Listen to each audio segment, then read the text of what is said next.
So hopefully you can see, I'll mark it with the pencil, that's the position of the center of the hole on the mortise that we marked just a minute ago. So now what we need to do is actually offset the hole we drill through the tenon about 1/16 of an inch. That's generally what I use to draw bore my joints. Now, bigger timbers, you can use a larger offset, maybe up to 1/4 of an inch, especially if you're using really large pegs. I'm going to be using 5/8 of an inch pegs, so I think 1/16 of an inch should be plenty. And then we'll mark 1/16 of an inch closer to the shoulder of the tenon and drill the peg hole. Okay, so I went ahead and drilled halfway through the tenon from this side, and now we'll flip it around and do the same thing from the other.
So now's the time to do any final cleanup before we assemble the joint. I'm just going to take my card scraper and remove some of these pencil marks we made.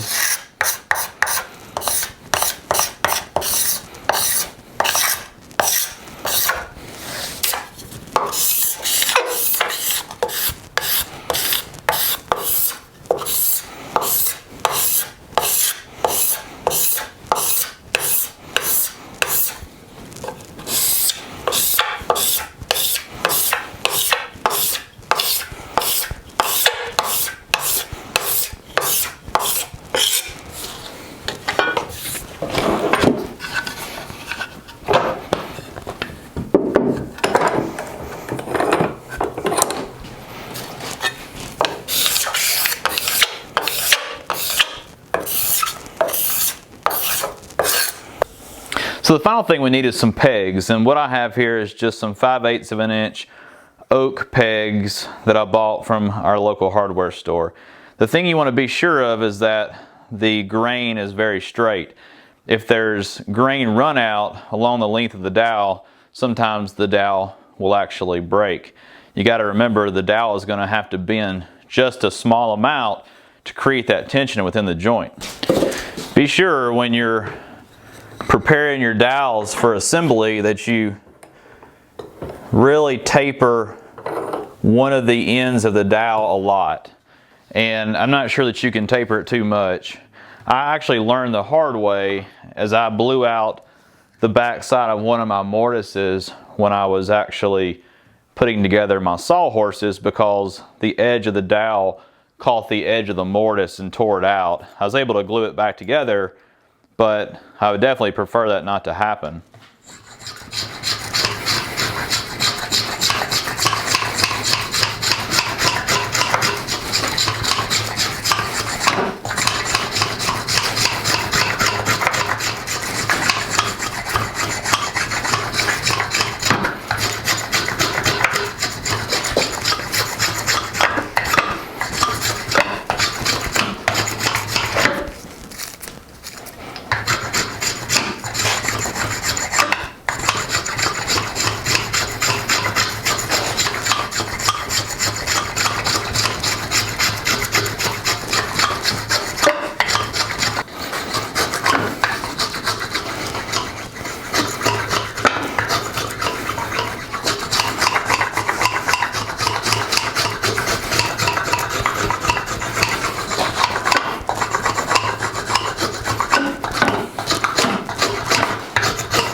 So hopefully you can see there that I've tapered the peg probably half of its diameter, so that when it goes into the peg holes it goes through very easily. And I've left the peg long enough that I have enough room that I can trim it down. I like to leave them sticking out of the joint about a 1/2 inch to 1 inch, or you can actually trim them down flush. But I like to leave the pegs long enough that I have options to do that. So let me go ahead and taper this one and we'll be ready to assemble the joint. Okay, we've got our 2 pegs prepared. So now we just need to assemble the joint for the final time, and then we can peg it together.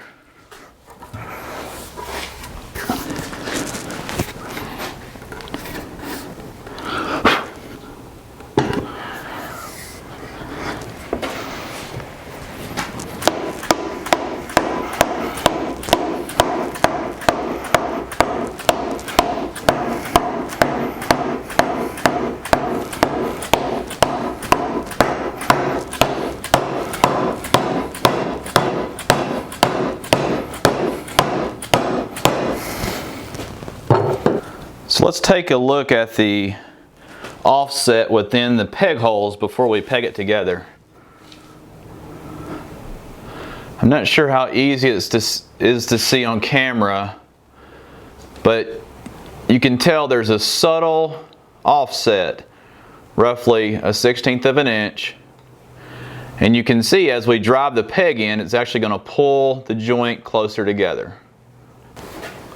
One thing I've found to be helpful is I have a little bit of mineral oil and beeswax here that I like to coat the pegs with before I drive them in, and that just makes it a little bit easier to get it into the joint.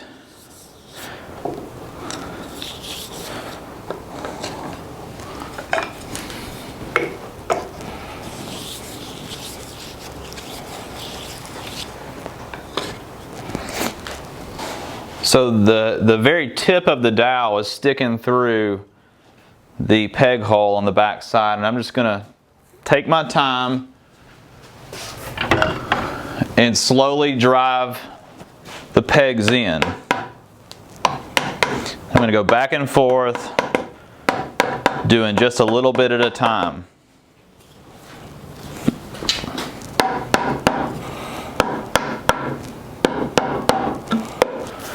As I drive the pegs in, hopefully we're going to tighten up the joint a little bit, up to 1/16 of an inch.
I'm not sure how well the camera does it justice, but I can assure you this joint is very tight and will not be coming apart anytime soon. There's no glue in this joint, and these dowels would long outlive the glue anyhow.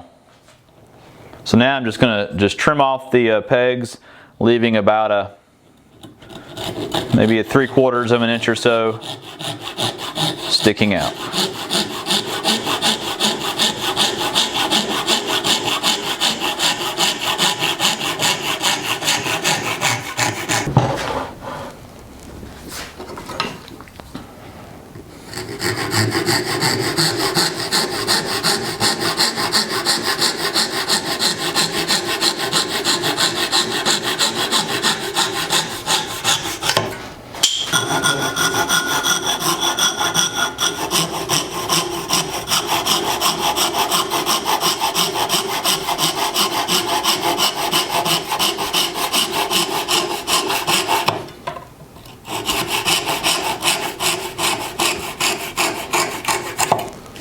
Well, this drawboard mortise and tenon joint is completely done. That's all there is to it. It takes a little bit of extra time to drawbore the joint like we did here, but I think it's well worth your time. This joint will be tight for a long time. There's buildings still standing today, timber frame buildings that were originally drawboard, and those joints are still tight. So I think it's a great way to join two pieces of timbers or stock.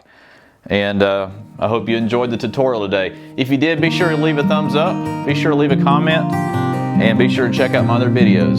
Thanks again for watching.